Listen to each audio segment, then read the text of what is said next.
Somewhere in August 2008, two women who were in a very bad state were rescued from a house at Kyoto Estate, Naivasha.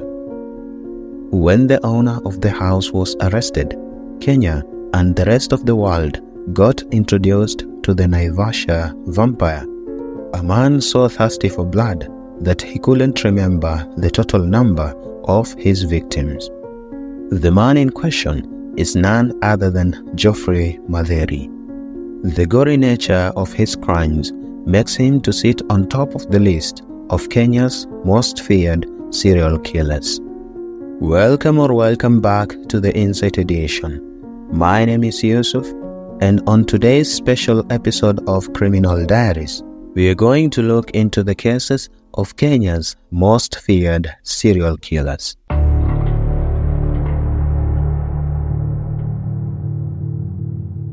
The name Madheri in Kenya should be put under review, as almost all Madheris who have made it to history made it for all the wrong reasons. But that is a story for another day. Our focus today is on Joffrey Madheri, aka the Naivasha vampire. Joffrey Madheri rose to fame after his arrest back in the year 2008 after two women were rescued from his house in Kyoto Estate, Naivasha. The two, Naomi Wanjiru and Esther Akinyi, were in a very bad state. They had been tortured, sexually assaulted, had parts of their bodies bitten off, and blood drawn from their weak bodies. This, they said, was the work of just one man who had kidnapped them on different dates. Joffrey Madheri managed to escape, but was arrested days later. When his house was searched, the police uncovered blood-stained mattresses, school uniforms for girls, and whips. What shocked everyone was the discovery of a heavily decomposed body of a woman buried in a shallow grave under the bed. When Joffrey Madheri was interrogated, he made a confession that continues to shock Kenyans up to date. According to his confession, Madheri had been sent on a mission by Bishop Jeremiah Palanjo of the New Hope for All Nations Church. The mission was to kill people, chop off their privates, including breasts if they were female, drain their blood, and deliver the specified parts and the blood to the bishop.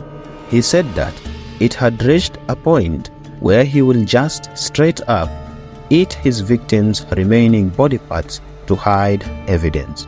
This claim is supported by Naomi's statement that on a particular day, Madheri drew blood from her body into a cup, and he started to bite off flesh from Esther Akinyi's back, chew and down it with the blood like he was having a snack and a beverage. Bishop Jeremiah was arrested. After investigations, he was released.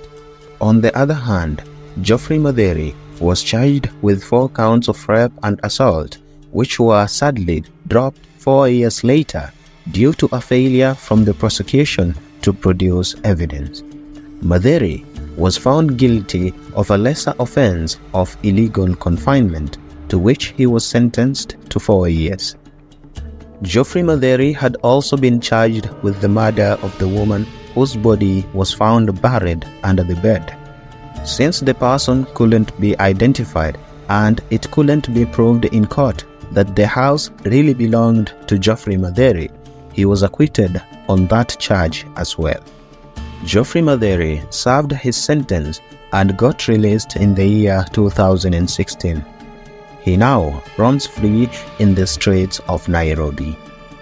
By the way, you can watch the in-depth story of Joffrey Madheri on our channel if you haven't already done so.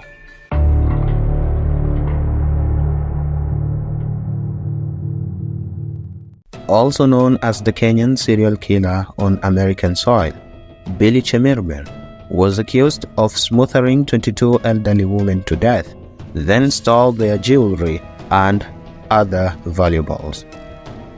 Billy managed to operate for a long time without suspicion since his victims were elderly and their deaths would be ruled out as natural causes. However, his luck ran out in the year 2018 when 91-year-old Mary Annis Bartel survived his attack and later on reported him to the police. The police managed to trail him and they arrested him a day later at his parking lot. Just before arrest, Billy Chemirmir was seen to be dumping a huge jewelry box, which was later on discovered to be belonging to Lou Harris, who was 81 years old. Unfortunately, by the time the police reached her house, she was already dead, killed by Billy Chemirmir himself. Billy was taken into custody and charged with the murder of Lou Harris. He was also found guilty in the murder of Mary Brooks, earning him an extra life sentence without the possibility of parole. After his arrest, police around Dallas area were motivated to re-examine deaths of elderly women, and the charges just grew. Billy was eventually indicted for 22 capital murder charges.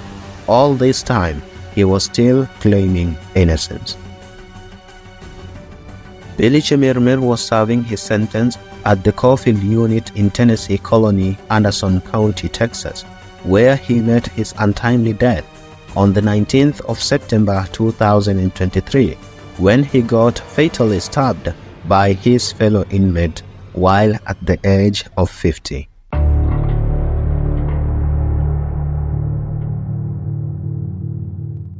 Mostly referred to as Kenya's most prolific serial killer, Philip Onyango hit the headlines first in June 2010.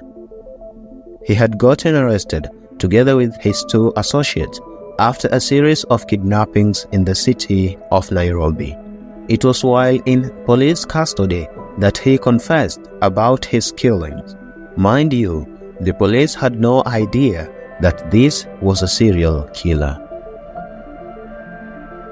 In his famous confession that builds the horror around his name up to date, Onyango said that he had been introduced to a cult by his teacher while at Form 2, and he was instructed to kill 100 women so that he will get a lot of wealth and a good life. He said that at the time of his arrest, he had already killed 18 women and children, and there were 82 more to go.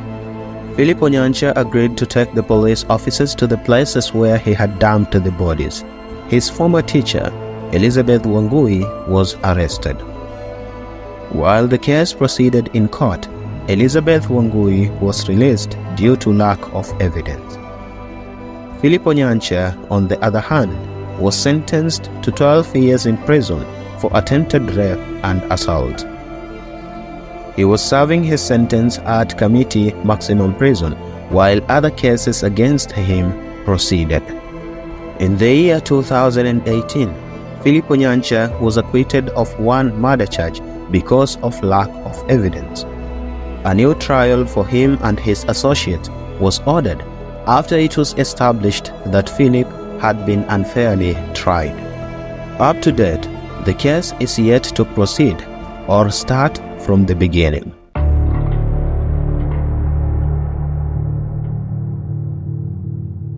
Tinwa Jala, who can also be referred to as the youngest serial killer in Kenya and Africa at large, went viral both locally and internationally in July of 2021. Wanjala had gotten arrested after Junior Mutuku Musyoki, a 12-year-old boy, was kidnapped. The police officers had tracked the kidnapper's phone, leading them straight to Tinwa hideout. After a day in custody, Wanjala confessed. He told the police of how he had kidnapped the boy, killed and dumped him. He even stated that, apart from Musyoki, there were other little boys who had gotten the same treatment from him, who totaled to about 12 in number. Tinwa Jala told the police of how he started the murder spree with his cousin in Machakos when he was just 14 years old. After taking the police to the places where he dumped the bodies, some were found, which led to his first court appearance on the 18th of July 2021. At the court, the police were granted 30 days to continue keeping Wanjala in custody as they continued with their investigations. Wanjala was remanded at Jogoo Road Police Station, where he escaped on the 13th of October 2021. Mastin Wanjala somehow managed to travel hundreds of kilometers to Bungoma, his father's place, where he was lynched. His case was classified as open and shut.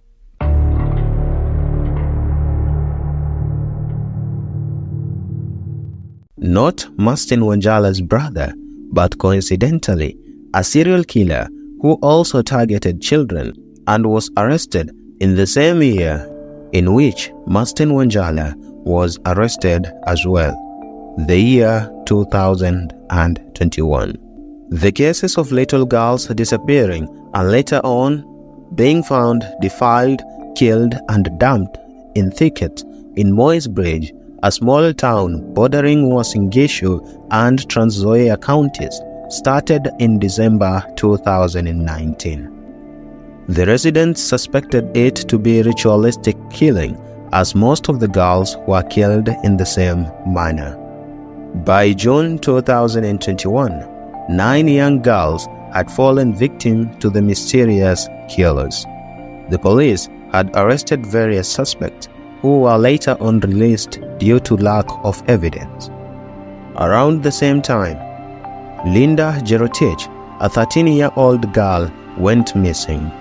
As expected, her body was found 4 days later, dumped in a maize plantation. This discovery sparked outrage and protest by Moy's Bridge residents who demanded the government to investigate the killings of their daughters. While investigating, the police got into their hands a CCTV footage of 13-year-old Linda following a man in an open field around the same time she had gone missing. They somehow managed to trace down the man and arrest him. The man was none other than Evans Juma Wanjala. After finding out that his heinous crimes had caught up with him, Evans Juma Wanjala confessed. He claimed the responsibility of 5 among the 9 murders and even took the police officers to the places where he committed the crimes and dumped the bodies. When his trial began, Evans Juma Wanjala shocked many by pleading not guilty. His trial proceeds in court up to date, while he continues to rot in remand prison. That's it for today. In our next episode, we shall continue covering the cases of the most feared killers in Kenya. And in it, there are men so evil that they made a whole president cry for external help in capturing them. My name is Yusuf. Thank you for watching the Insight Edition.